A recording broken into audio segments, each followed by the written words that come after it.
Okay, I'd like to call the Macomb City Council Committee to the whole to order, please, if the clerk would call the roll. Mike Wayland. Here. John Vajezi. Here. Annette Carper. Here. Tom Cook. Gail Carper. Here. Tammy Lee Brown Edwards. Here. Dennis Moon. Here. We have 6 present. We have a quorum. Thank you very much. Under the public comment section of tonight's agenda, we'd like to remind citizens wishing to address the City Council will be limited to 3 minutes and are asked to be brief and concise in making their remarks. Is there anyone, let's see, we have some written comments, is that correct? I have 4. All right, go ahead. Macomb City Council, the silence of the white majority of this council is complicit. It's time you set your white fragility aside. Stop centering your white feelings and acknowledge the harassment and intimidation of Black residents and protesters in Macomb. You're not being lambasted or berated, you're being educated by members of the public since you have remained unwilling to discuss the escalating racism in the community. I want each of you on this council to ask yourselves these questions. What are you afraid of losing by publicly advocating for racial justice? How can you shift from a place of fear and anxiety to a place of reception of critical feedback that helps us with improving Macomb and Macomb a better community for us all? How can you better at interrupting yourselves when you say, do, or think something racist? Instead of burying it deep down, how can you bring it to light, examine it, and figure out where that came from and why? This way, you can shore up the lies and false narratives you have carried with us in our bodies, passed down from our ancestors, and heal that part of us that keeps us in dehumanizing, disconnected reality. White supremacy negatively impacts all of us by the way we keep our facades and our decorum. We aren't our authentic selves, and we worry more about keeping up with white codes of conduct than actually connecting with one another. Healing and deep connection are on the other side of interrupting white supremacy. The more you practice, the better you will get at sitting in the discomfort of it. And you might even get to a place of feeling less discomfort when interrupting white silence because you clearly see that the silence is what is truly uncomfortable and unbearable. Do better, Samuel G. Richardson.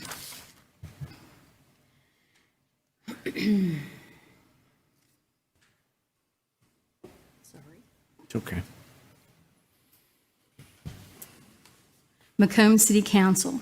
The audacity of the white members of this council to demand respect after you continued abuse of power to silence and marginalize the voices of your residents is abhorrent and inexcusable. Assuming your white feelings and white fragility will get in the way of you taking the time to truly interrupt yourselves when you say, do, or think something racist, I will provide you with some examples of your reprehensible behavior. 4 months now, you have refused to put a discussion on the agenda about the hate incidents in this community and what you intend on doing to address these issues. You have refused to investigate, let alone acknowledge any harm done.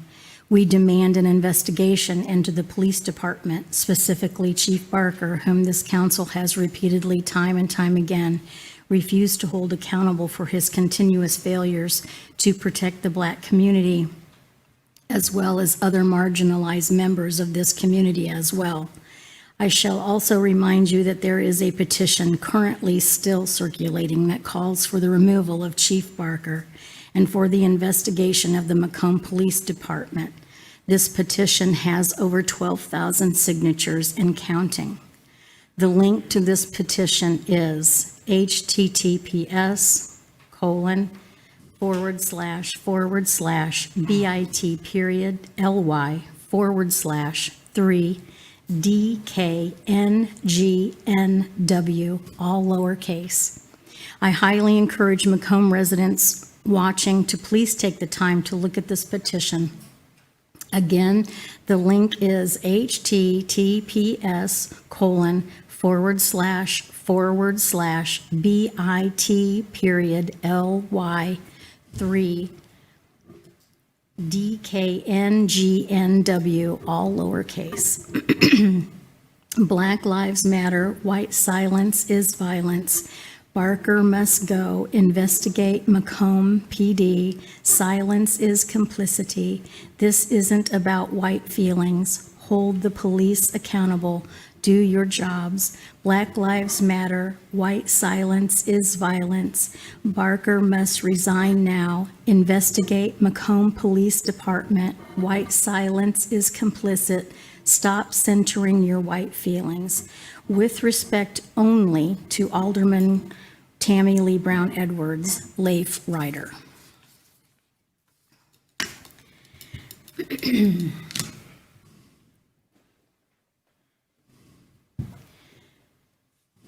evening. Tonight I wish to address the City Council women, Gail and Annette Carper. As I have been active and observant of this City Council for over a year, I have noticed the manner in which you work against intersectional feminism in this community. I'm confused as to why that is. Don't you claim to be feminists? Being a feminist is fighting for equality of all people. Feminism allows people to think not how it is, but how it should be. An intersectional feminist believes in no exclusions based on gender, race, socioeconomic status, ability, or sexual orientation. Think of it as a prism for seeing the way in which various forms of inequality often operate together and exacerbate each other. Now let's talk about the disproportionate injustices to those in this community who are without the class, privilege, or correct gender or race. Shouldn't it be your job to stand up for these rights? Where is your morality? As white women with class and educational privilege, you are in a position to help our women who are being mistreated by the hateful men at our protests.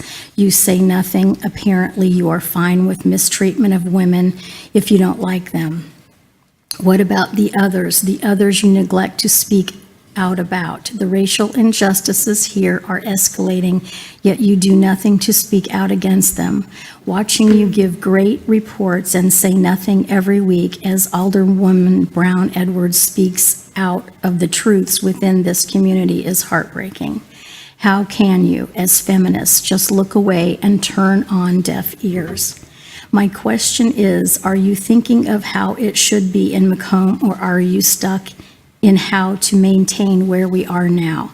Please do some personal reflection on your goals. The transparency of them currently is not favorable. Thank you, Becky Danner.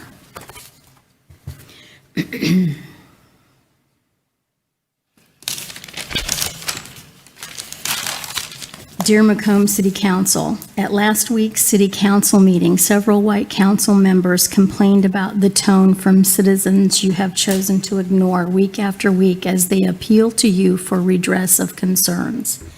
You are elected officials. You should expect criticism from your constituents as a result for your ongoing obstruction and refusal to hold city employees and police officers accountable for wrongdoing. It is unacceptable for privileged white city council members to engage in gaslighting as you misuse power and authority to silence expressions of serious and yet unaddressed concerns about the chief, the police department, the complaints against officers, and the other issues with structural racism and bias here in our community. Ignoring the many concerns brought to you by our organization for over a year and a half is a silencing tactic you have used repeatedly against those speaking up on behalf of already marginalized voices and smacks of white class privilege. Refusing to address the many concerns brought to you on behalf of our citizens is a betrayal of your duties as elected officials to serve all of your citizens, not just those who are willing to appease your desire for photo ops, public positivity, cheerleading of the status quo, and patronage. You are misusing your time up as elected officials when you are complaining about the manner in which frustrated citizens address you on the record by using the only venue manner your obstructionist rules have allowed. Doing so is victim blaming. Check your privilege and start listening to those living here without it. They are people too and need your help. White city council members, stop making your time on the council about your feelings. Work on the issues. Stop wasting our time and deal with the problem of systematic interpersonal acts of racism, intolerance, and bigotry in this community. Hold your mayor accountable for not doing his job overseeing the chief and police department. We need our city leaders to act on these issues. Hold a town hall discussion about racism in this community before things get worse. Investigate the police department, make the policies transparent, create an independent citizens review board to deal with the complaints. It's time to set aside your personal feelings and get to work. Verna Parkins. And that's it. Thank you. Does anyone else wish to speak to the council under the public comment section of tonight's agenda? Ms. McMeekin.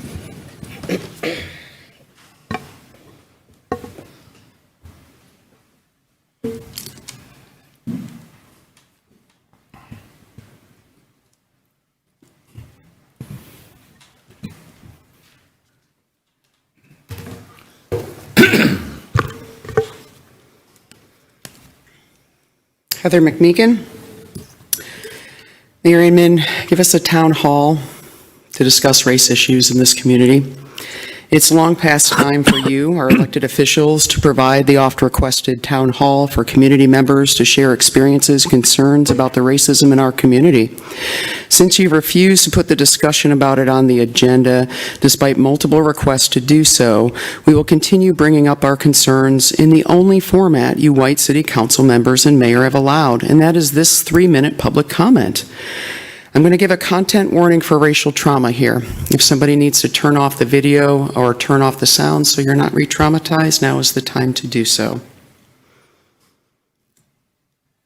This past weekend, some white Republicans allegedly celebrated a birthday by hanging some Democratic candidate signs from a tree in their yard, ostensibly as some kind of sick, twisted joke. We hope our fellow white people in the community listen up. Displays, jokes, comments, references, etc. regarding hanging or lynching of human beings are never okay. Such behavior triggers historical racial trauma and creates new racial trauma here and now, which harms our Black community members.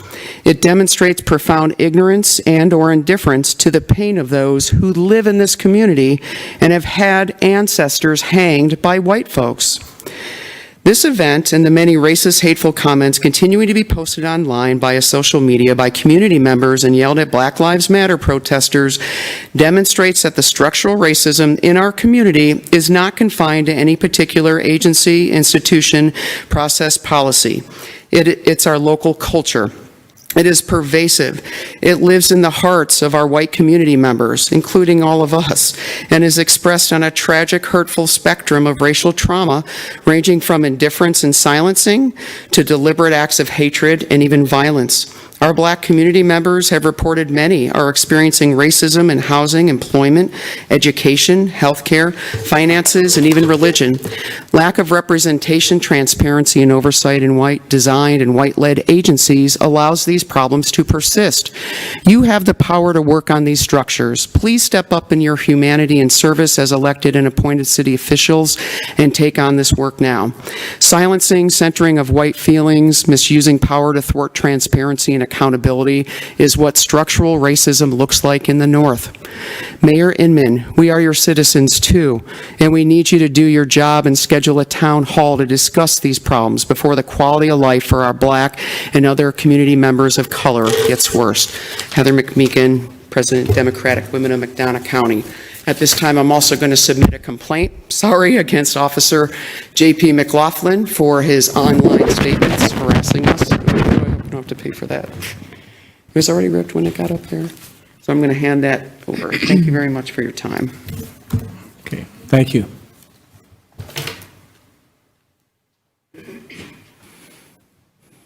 Does anyone else wish to speak to the council under the public comment section of tonight's agenda? Mayor, I think. Okay. Miss?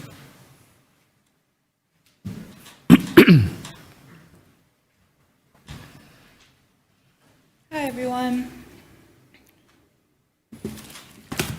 So today is Indigenous Peoples Day, so I wanted to start my public comment by holding a moment of silence for our Indigenous ancestors who have lost their lives to colonial violence. So I'd invite you all to join me in that. Thank you.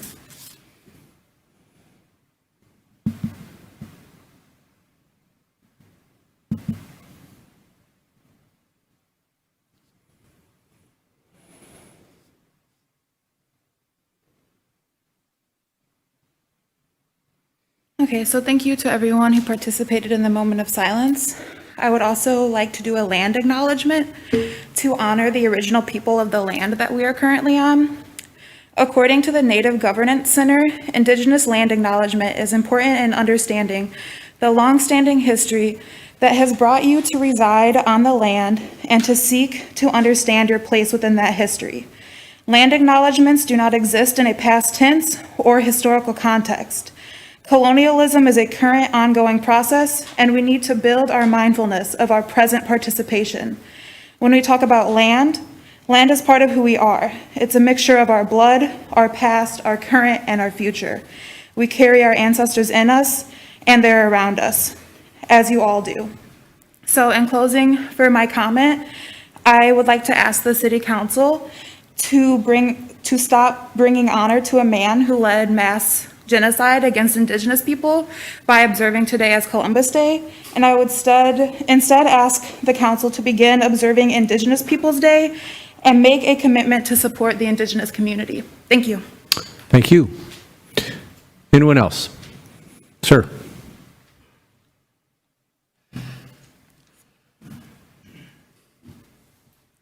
Chuck Wren, Macomb, Illinois. Thank you, Mayor Henneman, members of the council. I had the distinguished pleasure this last weekend of celebrating an 80th birthday. So although you're distinguished alderman, you're mostly your kids in my view, hopefully it'll stay that way for a long time. Specifically what happened at my house, we did have a birthday party. Unbeknown to me, because I was not there at the time, someone came and put a bunch of signs, Democratic signs, in my yard. As soon as we saw them, we immediately took them down. So there was no intent. I didn't steal any signs. I think most of you know I've been in the politics for a long, long time. Not dumb enough to go around stealing signs and then putting them in my yard. Just not that stupid yet. What I was faced with was an onslaught.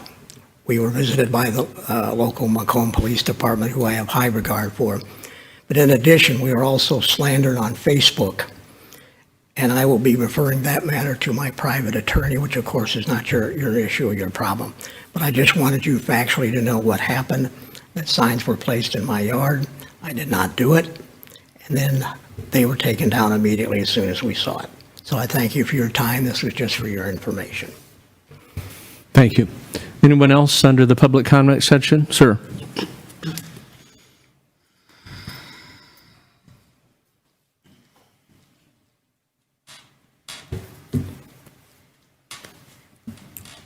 Marshall. So not yesterday, but earlier this week, I was driving around and I saw somebody try to use the public library. They just came up, pulled on the door. I guess they saw that it was locked and they left. It was around midday, so I would expect it to be open. It would be like normal business hours should it have been opened. So I wanted to ask Mayor Inman for a status report, basically like if you talk to anybody, maybe the CDC, someone at WIU or Danowski, as far as trying to open up the public library since the last time that I brought this up to the public council, to the city council. So if you could, just at the end of today's meeting, just make a few comments, just letting us know if you sent an email out or if you talked to somebody on the phone. As shown from last week, people on your side of the podium are able to make comments after everyone else has done things or after all the other things on the agenda are taken care of. And you can do so uninterrupted, so I know that you have time to just mention anything. That kind of brings me to my next thing. Now that I've established that everyone gets an uninterrupted time to speak, much like how I get 3 minutes and y'all get time to speak, well, for however long, because I actually don't know how long you get to speak. I don't even know if you're limited to 3 minutes. But now that that is taken care of, I would like to express my consent, my thorough, enthusiastic consent to have a conversation about racial injustice here in Macomb. I feel like if you all consent, and then any other citizens consent, then there is nothing that will stop us from having an open dialogue on the record at city council meetings. I know that it will do much better, especially for y'all, in building faith with the citizens, because we don't, nobody trusts people in power to tell the truth when they're not on the record.